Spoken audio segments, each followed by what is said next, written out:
Hello दोस्तों। तो कैसे हैं आप सभी लोग। उम्मीद करती हूँ कि आप सब ठीक होंगे। तो मेरी आज की कहानी सुनने से पहले हेडफोन्स भरा लीजिए ताकि कहानी सुनने में और भी मज़ा आए। तो चलिए शुरू करते हैं। वो रात थी अमावस की। अमावस की रात का सोचकर आपके रोंगटे खड़े हो गए होंगे, लेकिन मैं कहानी सुनाते सुनाते कहूँ कि पीछे मत देखना, वरना खतरनाक हो सकता है। पीछे भूत भी हो सकता है। सोच लो, देखना मत। देखोगे तो डर जाओगे। मत देखो, चुपचाप कहानी सुनो। ओफो, देख लिया ना, कुछ भी तो नहीं था। मगर डरे ना, इसी तरह के भय को ही डर कहते हैं। डर एक ऐसी चीज़ है बनाई है ऊपर वाले ने कि पूछो मत। बस हम लोग डर डर के जीते जा रहे हैं। जाने कब ये डर खत्म होगा। शायद मरने के बाद, क्योंकि मरने के बाद तो सारे डर खत्म खल्लास हो जाते हैं। देखो, ये सब बकवास है। बहुत हो गई डर की बातें। कहानी सुनो। चलो, डर तो अभी लगेगा जब कहानी सुनोगे। एक समय की बात है, अकालगढ़ में कभी भी अकाल नहीं पड़ा था। तब भी इसका नाम अकालगढ़ था। और आजकल अकाल पड़ रहा है, तब भी इसका नाम अकालगढ़ है। इस गांव के अकाल पड़ने में भी एक कहानी है। सुनाऊं क्या? नहीं? अरे नहीं सुनाऊंगी तो तुम्हें क्या समझ में आएगी। चलो, अब असली बात पे आते हैं। अकालगढ़ में दो भाई, नीरज और राजू, अपनी बीवी के साथ बढ़िया रहते थे। राजू और नीरज में अच्छी बनती थी। नीरज का विवाह नहीं हुआ था, लेकिन होने वाला था। कुछ दिनों बाद नीरज की भी शादी हो गई। कुछ दिनों तक तो ठीक ठाक चलता रहा, पर उनकी बीवियों में आपस में नहीं बनती थी, तो उन्होंने अलग अलग रहने का फैसला किया। दोनों अलग अलग रहने लगे। राजू अलग होने पर बहुत कामचोर हो गया था। पहले वो भाई नीरज के साथ थोड़ा बहुत काम काज कर लिया करता था। वो दिन पर दिन और कामचोर होता गया और उसकी आर्थिक स्थिति और खराब हो गई। और नीरज अपना काम काज सही करता रहा। उसने अपनी मेहनत से काफी अनाज खेत से उगाया। ये सब देख देख कर उसका भाई राजू बहुत जलता था, पर नीरज अपनी तरफ से सही था। एक दिन राजू और उसकी पत्नी ने मिलकर नीरज की पत्नी को मार दिया। नीरज किसी काम से बाहर गया हुआ था। दोस्तों, वो रात अमावस्या की थी। चांद अपनी पूरी रोशनी पर था। तारे टिमटिमा रहे थे। रात बिल्कुल शांत थी। उन्होंने सबसे पहले उसके घर कूदकर पहले सारा अनाज चुरा लिया। जब नीरज की पत्नी को पता चला कि उसके अनाज की कोई चोरी कर रहा है, तब उसने उठकर देखा तो राजू और उसकी बीवी अनाज चुराने में लगे थे। तब नीरज की बीवी ने कहा कि आप ये क्या कर रहे हो, अपने ही घर में चोरी। ये सुनकर राजू और उसकी बीवी ने सोचा कि अगर इसने गांव वालों को बता दिया तो वो लोग हमें गांव से निकाल ही देंगे। इस डर के मारे उन्होंने उसकी पत्नी को मार डाला और दूर जंगल में गाड़ के आ गए। सुबह जब नीरज घर पहुंचा तो उसने देखा कि उसका अनाज नहीं है। थोड़ा बहुत बचा था, वो बिखरा पड़ा था। जब उसने अपनी पत्नी को आवाज लगाई, पर कोई जवाब नहीं आया। उसने सारे घर को छान डाला, पर वो नहीं मिली। फिर उसने अपनी भाभी से पूछा कि मेरी बीवी कहाँ गई है, तो उसने हड़बड़ा के बोला, मुझे नहीं पता, कल शाम तक तो घर पर ही थी। इतना पूछकर अपने पड़ोसियों से पूछा तो किसी ने पता नहीं, और किसी ने बताया शाम तक तो घर ही थी। नीरज बहुत घबरा गया था और कुछ लोगों को उसने बताया कि घर का सारा अनाज किसी ने चुरा लिया है और मेरी बीवी का भी कुछ पता नहीं, कहाँ है वो। उसने घर जाके फिर देखा तो उसे उन गेहूं के अंदर से एक चाकू पड़ा मिला और कुछ खून भी पड़ा था। उसे सब कुछ समझ में आ गया कि उसे किसी ने मार के सारा अनाज चुरा लिया है। तब उसने अपनी छत पर जाकर देखा तो उसे कुछ अनाज भी गिरा मिला, तो उसे अपने भाई राजू पर शक हुआ। पर नीरज वैसे भी अपने भाई राजू की बहुत इज्जत करता था, इसलिए उसने कुछ नहीं कहा। तब एक दिन राजू ने कहा कि तू अकेला मत रह, हमारे साथ ही आ जा, हम साथ ही रहेंगे। वो राजू को मना तो नहीं कर सकता, इसलिए वो उसके साथ मन मार के रहने लगा। गांव के कुछ लोग उसकी बीवी को भला बुरा कहने लगे और कहते थे कि ये अनाज लेकर भाग गई है। बेचारा नीरज अकेला रह गया, चुड़ैल कहीं की। ये सब बातें उसे सुनने को मिली। वो बेचारा क्या करता, अपने भाई को कुछ नहीं कह सकता था। एक दिन की बात है, गांव के कुछ लोग जंगल से लकड़ी लेने गए थे। तो वे लकड़ी काट ही रहे थे तब उन्हें किसी स्त्री के रोने की आवाज़ सुनाई दी। तो उन्होंने कहा कि इस जंगल में कौन रो रहा है, कहीं कोई रास्ता तो नहीं भटक गया। तो वो लोग जिधर से आवाज़ आ रही थी उसी तरफ चल दिए। कुछ दूर चलकर उन्होंने देखा कि एक औरत एक पेड़ के नीचे बैठकर रो रही है। जब तक वो उसके पास पहुंचते वो गायब हो गई। उन लोगों ने जब इस तरह का दृश्य देखा तो वो घबरा गए, उनके तो पसीने छूटने लगे। तब एक आवाज़ आई, अब तुम लोग इस जंगल से लकड़ी नहीं काटोगे और जो भी इस जंगल से लकड़ी काटेगा वो जिंदा वापस नहीं जाएगा। और तुम लोग मुझे चुड़ैल कहते हो ना, तो चुड़ैल से आज से तुम्हारे गांव में कभी पानी नहीं बरसेगा। तुम लोग भूखे मरोगे, यहाँ सिर्फ अकाल पड़ेगा और अमावस की रात एक लाश तुम्हारे गांव में जरूर मिलेगी। जाओ तुम सब गांव वालों को जाकर बता दो, आज से 3 दिन बाद अमावस्या है। एक आदमी की मौत जरूर है, जिसमें भी मुझे मारा है वो बचेगा नहीं। मेरा अनाज खा के मुझे चुड़ैल कहते हो? गांव वालों में तुम्हें छोड़ूंगी नहीं।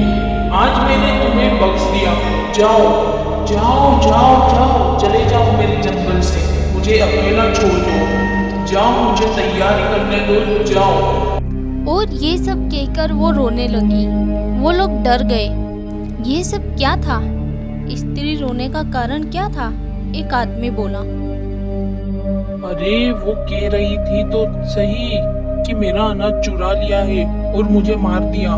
इसका मतलब ये नीरज की बीवी थी, जिसे किसी ने अनाज के लिए मार डाला है और वो चुड़ैल बन गई है। तभी एकदम से एक भयानक चेहरा उनके सामने आया। तुम लोग अभी तक गए नहीं, जाओ यहाँ से वरना मैं तुम्हें मार दूंगी। उनके तो होश उड़ गए। भागो भागो, चुड़ैल चुड़ैल। ऐसा कहते हुए वो लोग गांव की तरफ पहुंचे। सारे के सारे ऐसे हाँफ रहे थे, जिंदगी में इतना कभी नहीं भागे होंगे। गांव वालों ने इस तरह उन्हें भागते हुए देखा तो कहने लगे, क्या हुआ? चुड़ैल चुड़ैल बके जा रहे हो, आगे भी कुछ बोलोगे? अरे तुम्हें बोलने की पड़ी है, हमारी जान पर बनी है। अरे पर हुआ क्या? तुम लोग इस तरह क्यों हाँफ रहे हो? बताते हैं, पहले सांस तो लेने दो। तब उन्होंने गांव वालों को बताया कि नीरज की बीवी चुड़ैल बन गई है और उसने हमसे कहा है कि मेरा अनाज किसी ने चुरा कर उसे मार दिया है और जंगल में दफना दिया है। और वो कह रही थी कि अब तुम्हारे गांव में कभी पानी नहीं बरसेगा और हर अमावस्या के एक आदमी की मृत्यु होगी। जब तक उसकी आत्मा को शांति नहीं मिल जाएगी तब तक ये यूं ही वो लोगों को मारती रहेगी। एक आदमी ने पूछा, नीरज की बीवी को मारा किसने? कुछ लोगों ने कहा, पता नहीं, कोई तो है इस गांव में जिसने ये पाप किया है कि एक हिंदू औरत को दफना दिया। पर जिसने भी ये काम किया है उसकी वजह से सारा गांव मुसीबत में पड़ गया है। ये बात सुनकर राजू भी वहां पहुंच गया और सब बातें सुनकर उसके होश उड़ गए और वो घबरा सा गया और कहने लगा, वो चुड़ैल कोई और होगी, वो चुड़ैल नहीं बन सकती। यह तो अनाज लेकर भाग गई है। कुछ गांव वालों ने कहा ये तो अमावस्या के दिन ही पता चलेगा कि किसने उसकी हत्या की थी। चलो अपने अपने घर जाओ, सब लोग जो होगा देखा जाएगा। राजू के चेहरे पर तो 12 ही बज गए थे और वह भागता हुआ अपनी बीवी के पास पहुंचा और बोला, हम लोग अब नहीं बचेंगे। आज से 3 दिन बाद अमावस्या है, वो चुड़ैल हमें मार डालेगी। राजू की बीवी बोली, तुम पागल तो नहीं हो गए? तुम्हारी तबीयत तो सही है, क्या हो गया है? चुड़ैल हमें मार डालेगी? कौन चुड़ैल? अरे वही नीरज की बीवी जिसको हमने मारकर जंगल में दफना दिया था। क्या? हाँ, वो सारे गांव वाले ये बात कह रहे थे। नीरज ने ये सारी बातें छुपकर सुन ली थी और अनजान बनकर बोला, भैया आप इतने क्यों डर रहे हो? कौन तुम्हें मार डालेगा? अरे नहीं, वो तो मैं तुम्हारी भाभी को उस चुड़ैल के बारे में बता रहा था। फिर ये सुनकर नीरज चला गया, पर राजू की रातों की नींद खराब हो गई। ये बहुत डरा हुआ था वो सपने में भी उस चुड़ैल को देखकर डर जाता था। वो और उसकी पत्नी बहुत परेशान थे। उसकी पत्नी सोचती थी कि पहले वो मुझे मारेगी और राजू अपनी सोचता था। दोनों ही डरे हुए थे। उन्हें समझ में नहीं आ रहा था कि क्या करें। 2 दिन ऐसे ही निकल गए। तीसरे दिन अमावस की रात थी। सारा गांव डरा हुआ था। सब लोग यही बात कर रहे थे, पता नहीं आज किसकी मौत है। शाम होते ही सब लोग दरवाजा बंद करके सो गए। रात के 12 बज गए थे। सारा गांव जाग रहा था।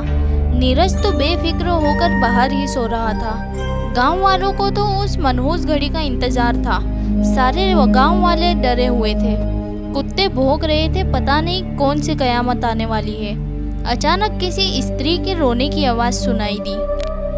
सारे लोग डर गए। वो समझ गए कि वो औरत आ चुकी है। नीरज ने देखा कि एक औरत रोते हुए उसकी ओर आ रही है। बाल बिखरे हुए, चेहरे पर चांदनी रात की उसकी आंखें चमक रही थी। वो पहले तो डरा। वो उसके पास आकर बोली, तुमने मेरी खबर तक नहीं ली कि मैं कहाँ चली गई। तुम भी इस गांव वालों की बातों में आ गए। तुम्हें पता है जब तुम उस दिन बाहर गई थी, उस दिन इन लोगों ने मुझे मारकर सारा अनाज चुरा लिया था। हाँ, मैं जानता था कि कुछ तो जरूर हुआ है, पर तुम इस हालत में मैंने कभी सोचा भी नहीं था। और मुझे यह भी पता है कि तुम भाई भाभी को मारने के लिए आई हो। जाओ, यहाँ से लौट जाओ। ऊपर वाले ने चाहा तो सब ठीक हो जाएगा। मैं ऊपर वाले से प्रार्थना करूंगा। वो चिल्लाई। नहीं, तुम्हें तो मेरे साथ होना चाहिए था। तुम भी इन गांव वालों की तरह बन गए। ऊपर वाला क्या खाक ठीक करेगा? अब मैं इस गांव को बर्बाद करूंगी। और तुम्हें क्या लगता है कि मैं तुम्हारे कहने पर तुम्हारे भाई को छोड़ दूंगी? नहीं, मैं इस दिन के लिए कितना रोई हूँ और कितना तड़पी हूँ। मैं उसे नहीं छोड़ने वाली। उन दोनों में से किसी एक की मौत तो आज जरूर है नीरज। नहीं, तुम ऐसा नहीं कर सकते हो। तुम मेरे पति हो, हट जाओ। उसने उसे रोकने की कोशिश की। उसने नीरज को ऐसा धक्का मारा, नीरज हवा में उड़ता हुआ जमीन पर आ गिरा और वो बेहोश हो गया। ये सब राजू की बीवी गेट के छेद से देख रही थी।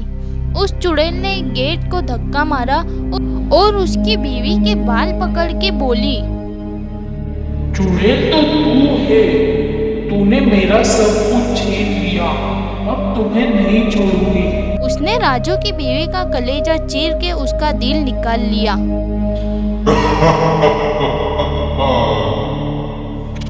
अब मुझे थोड़ा सुकून मिलेगा। अब की बार तेरी बारी है। कहाँ छुपा है तू? और हाँ गाँव वालों, तुम भी कान खोल के सुन लो। आने वाली अमावस को तुम भी नहीं बचोगे। सब के सब मारे जाओगे। तुम लोगों ने मुझे बहुत सताया है। और हंसती हुई जंगल की ओर चली गई। सारे गांव वाले बाहर आ गए और नीरज को उठाया और उसे पानी पिलाकर होश में लाए। उसने अपनी भाभी को मरा हुआ देखकर खूब रोया। तब तक राजू भी बाहर आ गया। उसने ये सब देखकर उसकी भी आंखों से आंसू निकल गए। सारा गांव रो रहा था। सुबह उसके शव को जलाया। सारे गांव वाले राजू से भला बुरा कह रहे थे कि इसकी वजह से हम सब लोगों को एक दिन ऐसे ही मारे जाएंगे। ये बात सुनकर सारे गांव वाले बोले, हाँ, इसको तो नरक भी नहीं झेलेगा। अपने ऐसे भाई के साथ तुमने धोखा किया है। तो दोस्तों, ये थी एक अमावस की रात की कहानी, चुड़ैल की कहानी। अब सुनो आगे की दास्तां कि किस प्रकार इस गांव में दोबारा शांति आई। लेकिन वो सुनने के लिए आपको पार्ट 2 का इंतजार करना पड़ेगा। मिलती हूँ जल्दी पार्ट 2 लेकर। तब तक के लिए बाय।